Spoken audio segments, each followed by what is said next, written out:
You put a tablespoon of it in your coffee, you blend it into smoothies, people use it for texture, but do you actually know why it works, what it's doing to your metabolism? Do you understand the unique metabolic advantage that this specific type of saturated fat has over almost any other energy source that's out there? This fat has a VIP pass into your mitochondria. It literally bypasses normal digestion, and it gives you immediate clean energy for both your brain and your body, and the studies are showing it optimizes fat loss. So we're going to do a deep dive into the science of MCT oil, but what you're also going to learn is that MCTs are just one piece of a much larger misunderstood family of saturated fats. So we're going to dive into all of them. We're also going to talk about when to never use MCT oil, and then we're going to understand how the power of MCT is a key that actually unlocks the truth about all saturated fats. So here's what we're going to cover today. We'll start with a deep dive into MCT oil, and then after the MCTs, we'll pivot to another class of saturated fats that your body actually uses to heal your gut lining and, quite frankly, control your appetite. Then we're going to talk about the more controversial long-chain fatty acids, so these saturated fats that sometimes get an interesting reputation. And then the final most important piece, we'll tie it all together with a blueprint,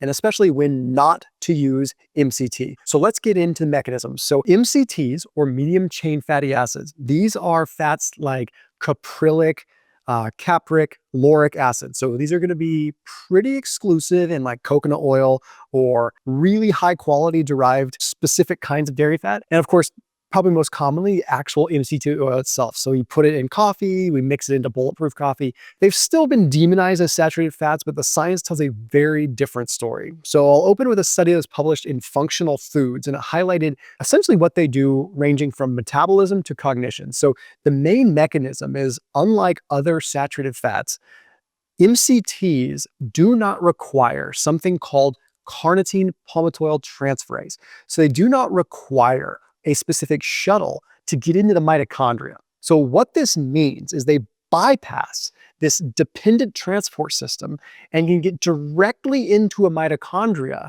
for rapid fat burning and subsequent even ketone generation if you're doing that. So even if you're not doing a ketogenic diet, MCTs can get in and kickstart the mitochondria. It's so simple. So in other words, MCTs have like a VIP pass into your cellular power plants. They skip the line, they go straight into the mitochondria, and they're immediately converted into energy and sometimes even ketones, even if you're not in ketosis. So it's a rapid, stable fuel source for the brain and body. Operative words, stable. We need stability. That is what makes the cells function well.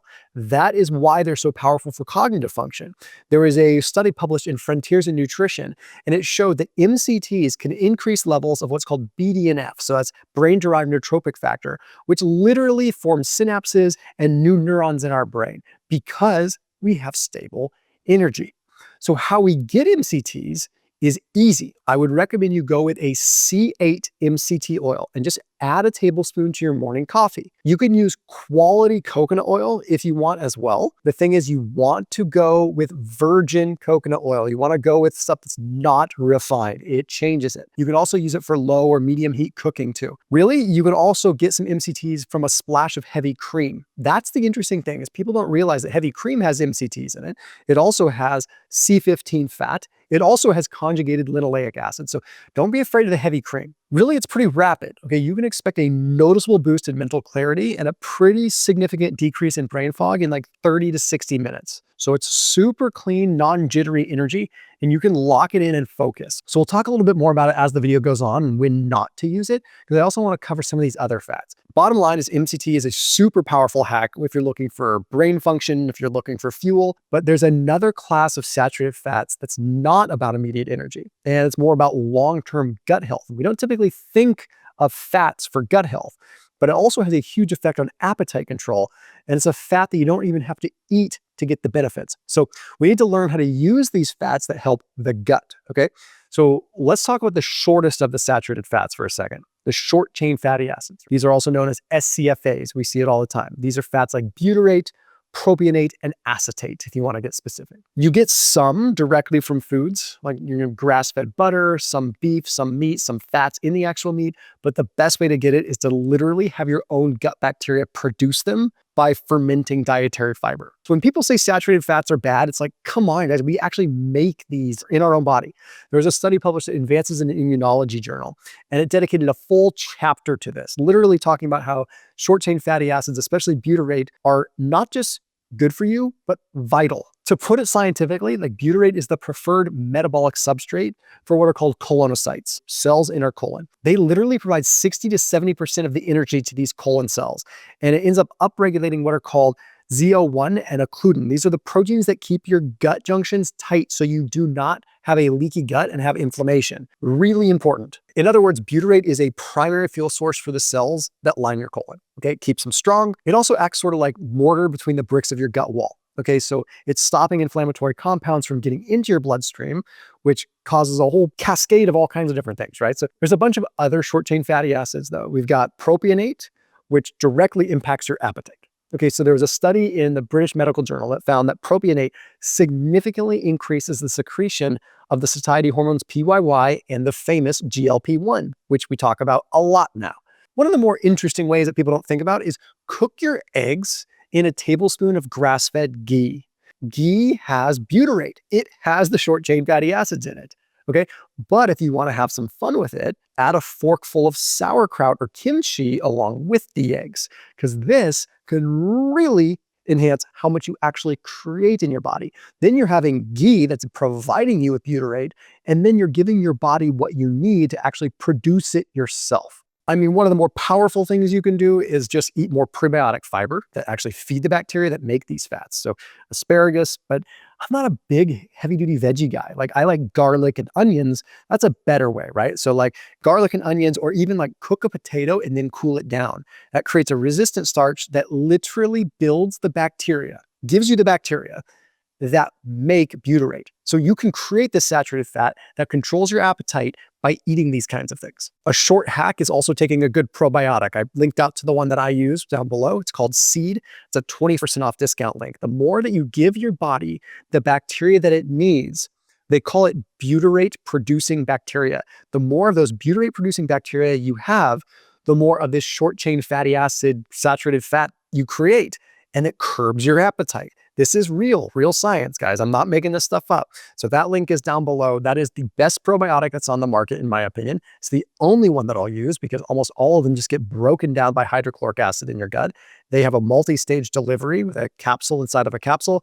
I'll let them do the selling because I will just tell you this stuff works. So that link is down below, top one of the description for 20% off.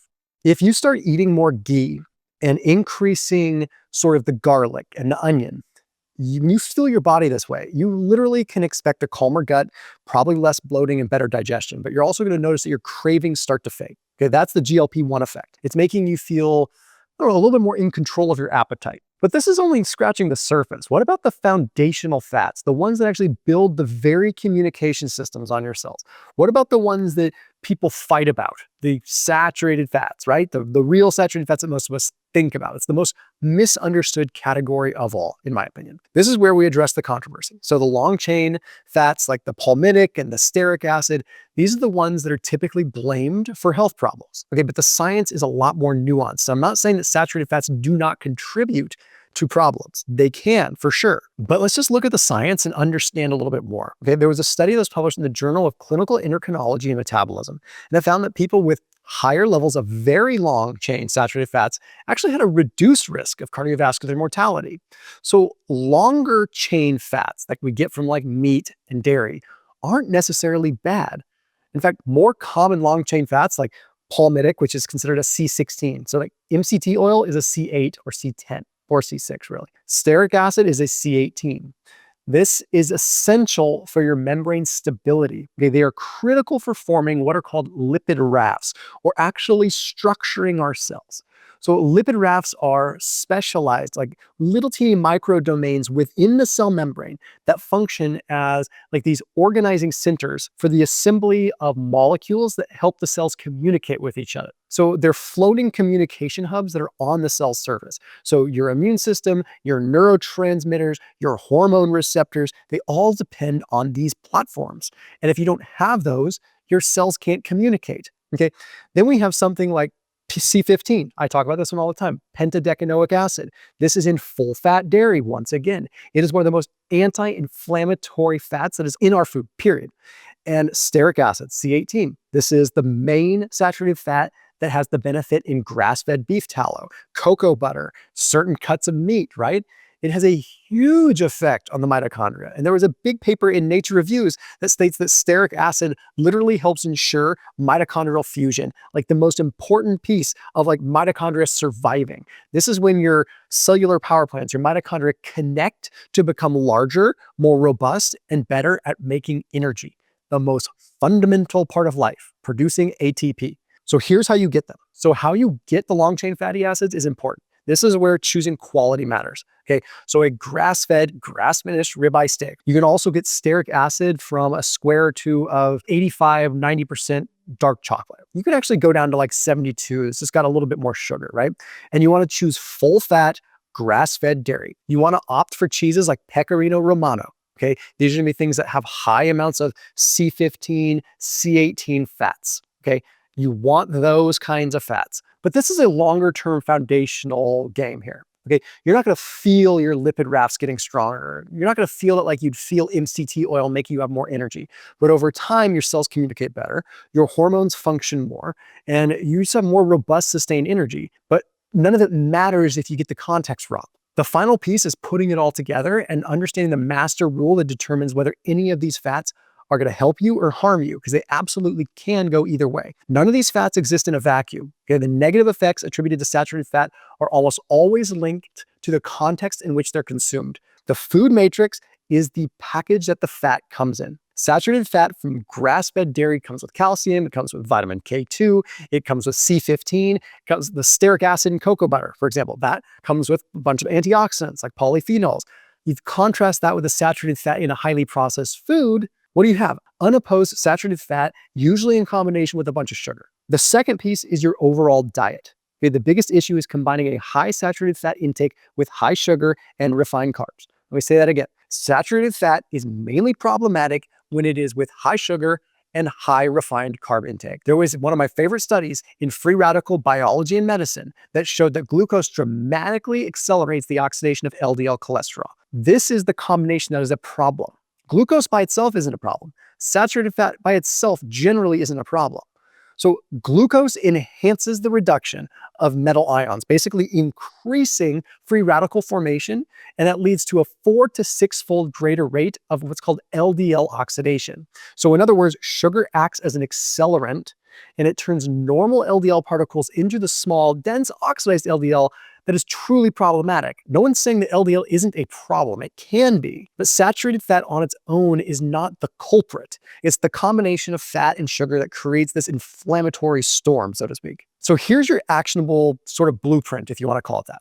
Use MCTs for brain fuel and for just immediate fat oxidation that will help you burn fat. So you start your day with MCT oil in your coffee.